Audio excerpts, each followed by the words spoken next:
नमस्कार विद्यार्थियों, मैं doctor Meenakshi Verma government senior secondary smart school Feelkhana Patiala में कार्यरत हूँ। बच्चों, आप स्वतंत्र भारत में रह रहे हो। हमारा देश 15 अगस्त 1947 को आज़ाद हुआ। उससे पहले हमारा देश परतंत्र था, तो बहुत सारे स्वतंत्रता सेनानी हमारे देश को आज़ाद करवाने के लिए संघर्ष कर रहे थे। उनको प्रोत्साहित करने के लिए, उनके जोश, उनके जज्बे, उनकी हिम्मत, उनके हौसले को बनाए रखने के लिए हमारे देश के कवियों ने बहुत सारी कविताएं लिखी, ओजपूर्ण कविताएं लिखी। आज हम ऐसी ही एक कविता पढ़ने जा रहे हैं जिसका नाम है बढ़े चलो बढ़े चलो। बच्चों, ये कविता आपकी 7वीं की पाठ्य पुस्तक में संकलित है। बच्चों, इस कविता के कवि हैं सोहनलाल द्विवेदी।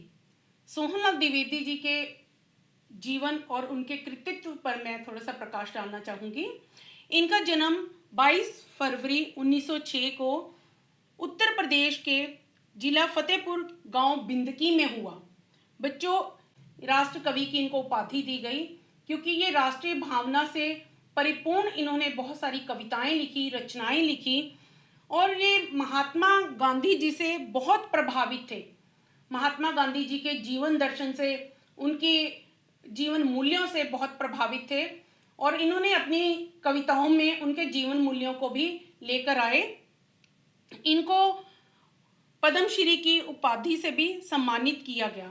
बच्चों, अगर हम इनकी रचनाओं की बात करें तो इन्होंने जो भी कविताएं लिखी, बड़ी ओजपूर्ण कविताएं लिखी, राष्ट्रभक्ति से परिपूर्ण इनकी कविताएं हैं और ये स्वतंत्रता सेनानियों को, देश के नवयुवकों को प्रोत्साहित करते हैं, उत्साहित करते हैं, उनमें जोश भरते हैं। ऐसी इन्होंने जोशीली कविताएं लिखी, ओजपूर्ण कविताएं लिखी जो सबके मन में कहीं ना कहीं एक अपना प्रभाव छोड़ती हैं।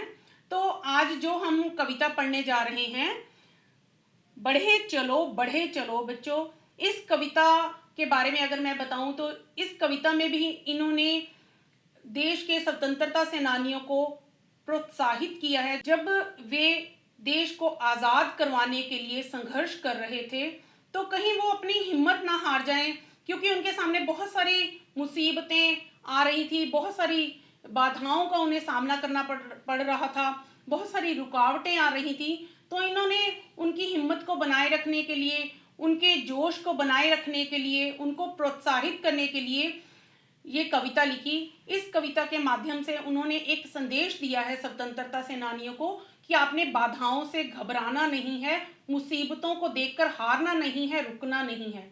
चलिए बच्चों, मैं आपके सामने ये कविता पढ़ने जा रही हूँ। अगर आपके पास पुस्तक है तो आप खोल लीजिए, आपके लिए बहुत ये कार्य जो है आसान हो जाएगा। बढ़े चलो, न हाथ एक शस्त्र हो, न हाथ एक अस्त्र हो, न अन्न नीर वस्त्र हो, हटो नहीं डटो वहीं, बढ़े चलो।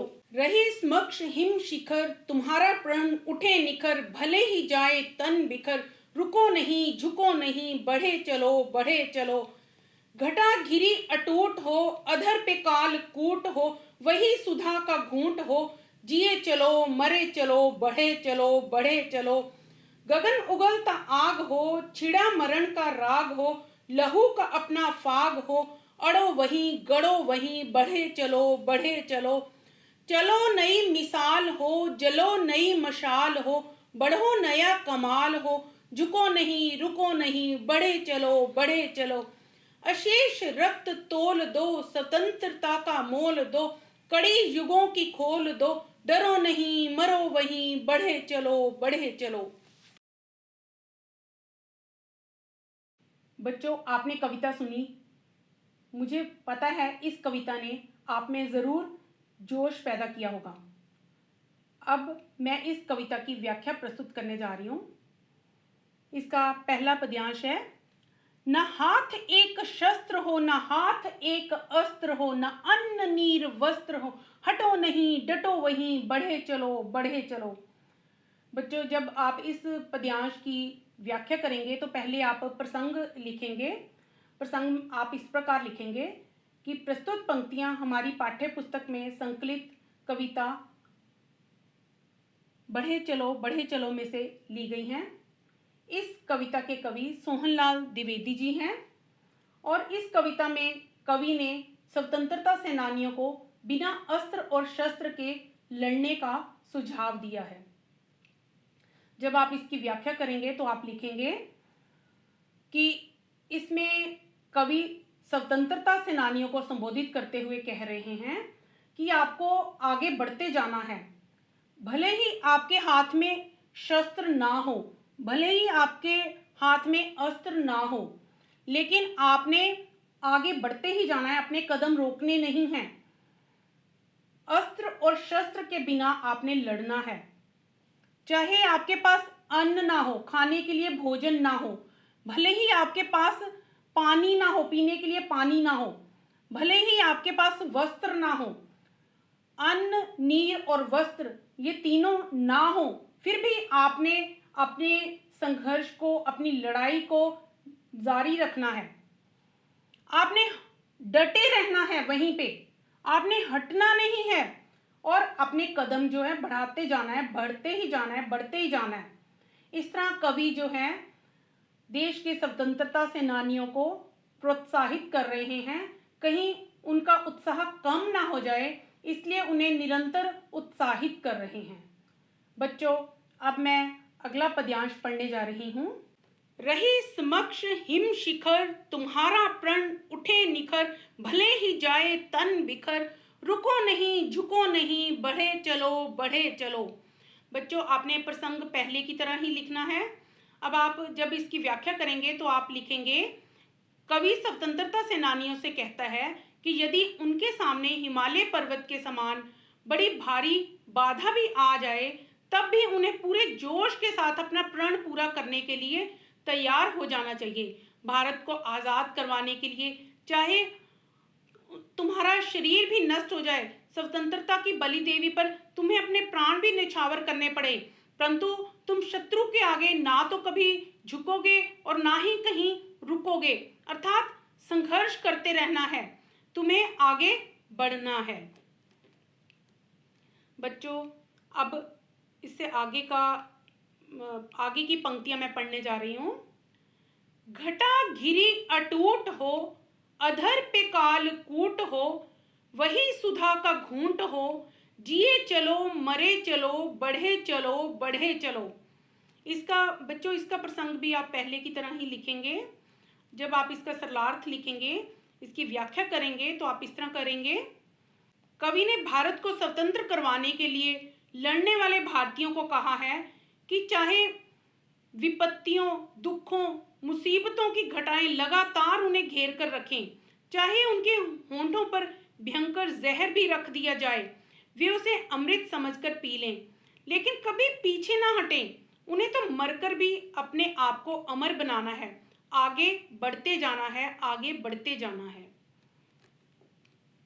बच्चों, इसके आगे की पंक्तियां इस प्रकार हैं। गगन उगलता आग हो, छिड़ा मरण का राग हो, लहू का अपना फाग हो, अड़ो वहीं गड़ो वहीं, बढ़े चलो बढ़े चलो। अब आप इसकी व्याख्या इस प्रकार करेंगे।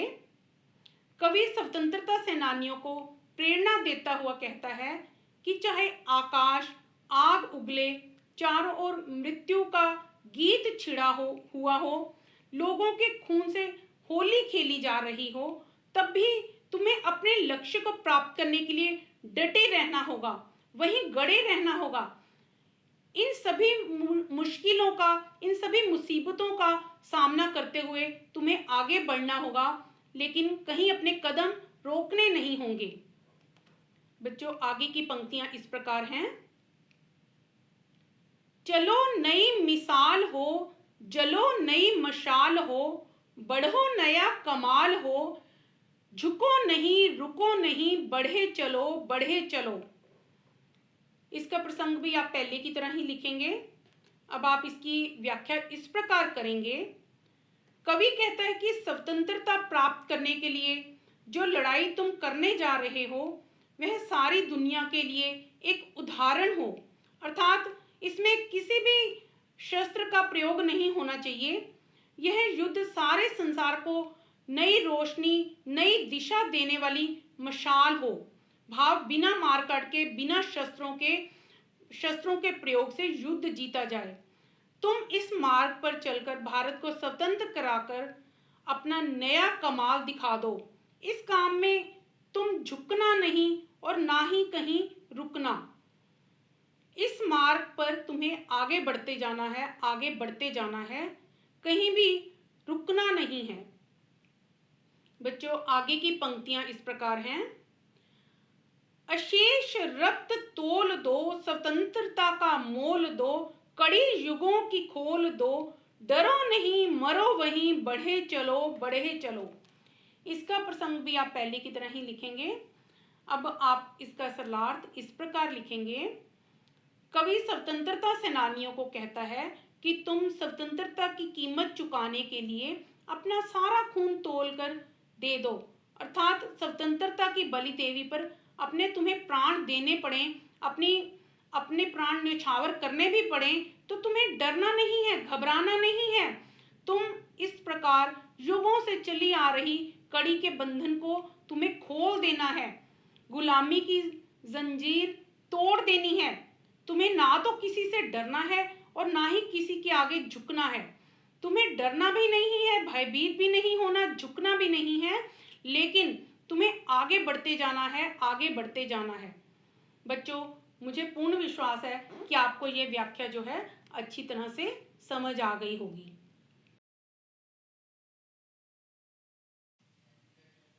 बच्चों, आपने कविता बढ़े चलो सुनी, उसकी व्याख्या भी की गई। अब मैं इस कविता का सार प्रस्तुत करने जा रही हूँ ताकि ये कविता आपको अच्छी तरह से समझ आ जाए। बच्चों, अब आप जान ही गए हैं कि देश के स्वतंत्रता आंदोलन में विभिन्न कवियों के ओजस्वी उद्गारों और उनकी प्रेरणा ने महत्वपूर्ण भूमिका निभाई है, जिसे हम कतई विस्मृत नहीं कर सकते। इसी कड़ी में सोहनलाल द्विवेदी जी की ये कविता है। बच्चों, सोहनलाल द्विवेदी जी की विभिन्न कविताएं स्वतंत्रता आंदोलन की प्रभात फेरियों में गाई जाती थी, उनका उपयोग किया जाता रहा है। बच्चों, इस कविता में कवि ने देश के स्वतंत्रता सेनानियों में वीरता, साहस, त्याग और बलिदान के भाव भरे हैं और उनमें देशभक्ति की भावना जागृत की है। और बच्चों, इस कविता में कवि कहते हैं कि स्वतंत्रता सेनानियों को प्रेरित करते हुए, उनको प्रोत्साहित करते हुए कहते हैं कि अगर आपके पास अस्त्र शस्त्र नहीं है तो भी आपने अपना संघर्ष नहीं छोड़ना, अपनी लड़ाई नहीं छोड़नी। आपके पास अन्न, नीर, वस्त्र नहीं है तो भी आपने परवाह नहीं करनी इन चीज़ों की। आपने आगे बढ़ते ही जाना है, आपने आगे बढ़ते ही जाना है। और उन्होंने ये भी कहा है कि बाधाएं अगर आपके सामने हिमालय पर्वत की तरह आकर खड़ी हो जाती हैं तो उनकी भी आपने परवाह नहीं करनी। आपका तन भले ही बिखर जाए, आपने आगे बढ़ते ही जाना है, बढ़ते ही जाना है। आपने अपना प्रण जो है, आपका अपना संकल्प जो है, अपना लक्ष्य जो है वो नहीं छोड़ना। भले ही आपके सामने मुसीबतें घटाओं की तरह आकर खड़ी हो जाएं, लेकिन भले ही आपको जहर पीना पड़े, वो भी आपके लिए अमृत के समान हो, लेकिन आप अपनी मंजिल को, अपने लक्ष्य को नहीं छोड़ेंगे, आगे बढ़ते ही जाएंगे। देश के स्वतंत्रता आंदोलन में अपनी भूमिका को जारी रखेंगे।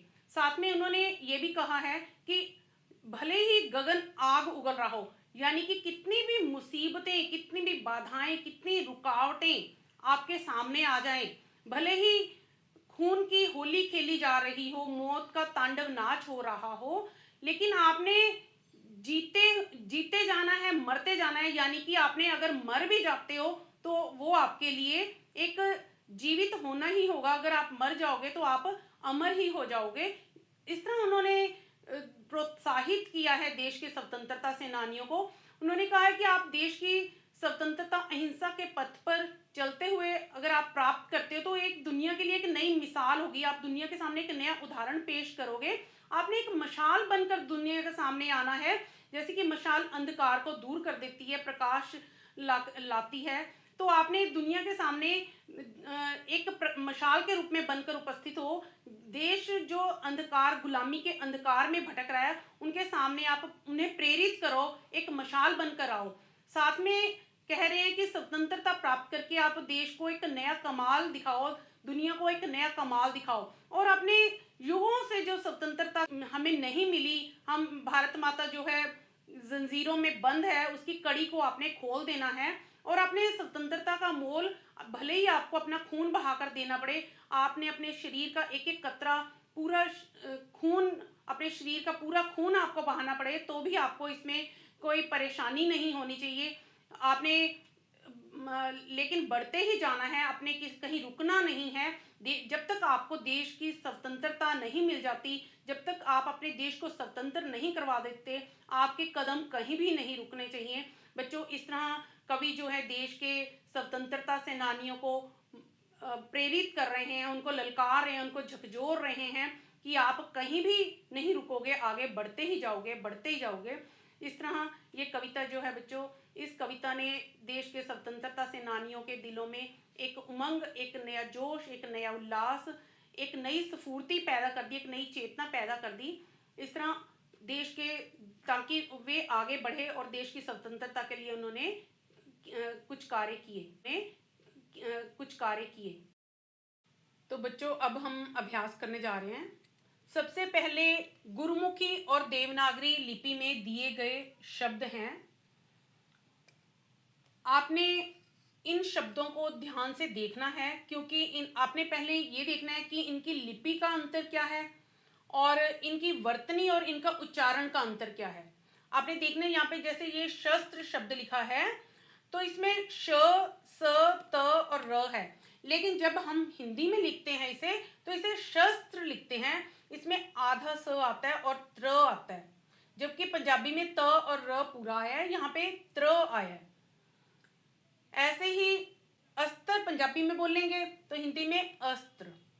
यहाँ पे भी ये देखिए त और र है, तो यहाँ पे त्र है, और इसमें भी स का प्रयोग आधा होगा। अतुट, अटूट, मिसाल, मिसाल। ये मैं बच्चों दोबारा पढ़ने जा रही हूं। शस्त्र, शस्त्र, अस्त्र, अस्त्र, अतुट, अटूट, मिसाल, मिसाल। बच्चों, अब हम यहाँ पे और शब्द भी पढ़ने जा रहे हैं, वो पंजाबी और हिंदी शब्द हैं। देखिए, बर्फानी चोटी, जिसे हिंदी में हम बर्फानी चोटी नहीं कहते, हम कहते हैं हिम शिखर। चोटी को यहाँ पे शिखर कहा गया है। हिम जो है बर्फ के लिए प्रयोग होता है, तो यहाँ पे चोटी भी प्रयोग हो सकता है, हिम चोटी। लेकिन यहाँ पर जैसे कविता में ये शब्द आया हिम शिखर, तो यहाँ पर हिम शिखर प्रयोग हुआ है। होंठ, बुल, पंजाबी में कहते हैं बुल, तो हिंदी में हम उसे कहते हैं अधर। अगला शब्द है अमृत। हिंदी में हम इसे सुधा, क्योंकि कविता में सुधा प्रयोग हुआ है, हिंदी में हम इसे अमृत भी कहते हैं। जहर, कालकूट, इसे हम हिंदी में भी जहर कह सकते हैं, लेकिन कविता में प्रयोग हुआ है कालकूट। आजादी, स्वतंत्रता। बच्चों, ये मैं दोबारा पढ़ने जा रही हूँ ये शब्द। बर्फानी चोटी, हिमशिखर, होंठ बुल, अधर, अमृत, सुधा, जहर, कालकूट, आजादी, स्वतंत्रता। बच्चों, अब आपने ये शब्द देखे और आपको समझ आ गए होंगे, और आपने अपनी कॉपी में भी इन्हें जरूर लिखना है। अगले शब्द हैं, इन शब्दों के अर्थ लिखते हुए वाक्यों में प्रयोग करें। यहाँ पे कुछ शब्द दिए गए हैं, आपने इन शब्दों के अर्थ भी बताने हैं और उन्हें वाक्यों में प्रयोग भी करना है। देखिए, पहला शब्द है समक्ष। समक्ष का अर्थ होता है सामने। हमें अपने समक्ष आने वाली विपत्तियों से घबराना नहीं चाहिए। अगला शब्द है कालकूट। कालकूट का अर्थ होता है जहर। शिवजी ने कालकूट का पान कर लिया। अगला शब्द है सुधा। सुधा का अर्थ होता है अमृत। मीठी वाणी सुधा के समान होती है। अगला शब्द है अशेष। अशेष का अर्थ होता है पूर्ण। महात्मा गांधी जी ने अशेष जीवन देश की सेवा में लगा दिया। बच्चों, आप जो वाक्य मैंने बनाए हैं, आप इस तरह के और वाक्य भी बना सकते हो। इन शब्दों के अर्थों को तो आपने अच्छी तरह समझ ही लिया है, इनके वाक्य अपने ढंग से भी बना सकते हो। बच्चों, अब हम इस पाठ में आए हुए प्रश्न उत्तर करने जा रहे हैं। इन प्रश्नों के उत्तर 1 या 2 वाक्यों में लिखें। मैंने कुछ प्रश्न यहाँ पर पहले ही लिख दिए हैं। पहला प्रश्न है, कवि किन को आगे बढ़ने के लिए प्रेरित कर रहा है? आपको इसका उत्तर आता ही होगा। इसका उत्तर है स्वतंत्रता सेनानियों को। बच्चों, अगला प्रश्न है, कवि अस्त्र शस्त्र के बिना लड़ने का सुझाव क्यों देता है? इसका उत्तर है, कवि गांधीवादी है, इसलिए वह अहिंसा के रास्ते पर चलता हुआ अस्त्र शस्त्र के बिना लड़ने का सुझाव देता है। बच्चों, मैंने पहले भी बताया था आपको कि कवि जो है वो गांधीवादी विचारों के हैं। गांधी जी के जीवन मूल्यों पर चलते हुए, क्योंकि उन्हीं के जीवन मूल्यों को उन्होंने अपनी कविताओं में अपनाया है। तो बच्चों, अगला प्रश्न है, यह कविता देश के आजाद होने से पहले लिखी गई अथवा बाद में? बच्चों, इसका उत्तर है, यह कविता देश की आजादी से पहले लिखी गई। बच्चों, अब जो प्रश्न हम करने जा रहे हैं उनका उत्तर आपने 3-4 वाक्यों में देना है। पहला प्रश्न है, कवि अपने पाठकों को मशाल बनकर जलने की प्रेरणा क्यों देता है? बच्चों, आप इसका उत्तर इस प्रकार देंगे कि मशाल अंधकार को दूर करती है, प्रकाश देती है। उसी प्रकार स्वतंत्रता सेनानी एक मशाल के रूप में गुलामी के अंधकार में रहने वाले लोगों में प्रकाश पैदा करेंगे, उन्हें स्वतंत्रता के लिए तैयार करेंगे, जागृत करेंगे। तो अगला प्रश्न है, जिए चलो मरे चलो, कवि जीवन और मृत्यु को साथ लेकर चलता है, क्यों? बच्चों, इसमें आप बताएंगे कि कवि कहता है कि जिए चलो मरे चलो। स्वतंत्रता का जो संग्राम है, स्वतंत्रता के संघर्ष में अगर आप स्वतंत्रता संघर्ष करते हुए अगर आप जीते हैं तो वो जीवन है, अगर आप मर जाते हैं तो वो मृत्यु है। और दूसरी तरह से इसे ऐसे भी कहा जा सकता है कि अगर आप स्वतंत्रता संघर्ष करते हुए मृत्यु को प्राप्त हो जाते हैं तो आप अमर हो जाते हैं, आप मरकर भी जिंदा रहते हैं। तो इस तरह जीना और मरना, जीवन और मृत्यु स्वतंत्रता के संघर्ष में ये दोनों साथ ही चलती हैं। बच्चों, अब इनके प्रश्न उत्तर जो हैं हो गए हैं। अब हम इसका आगे का अभ्यास करेंगे।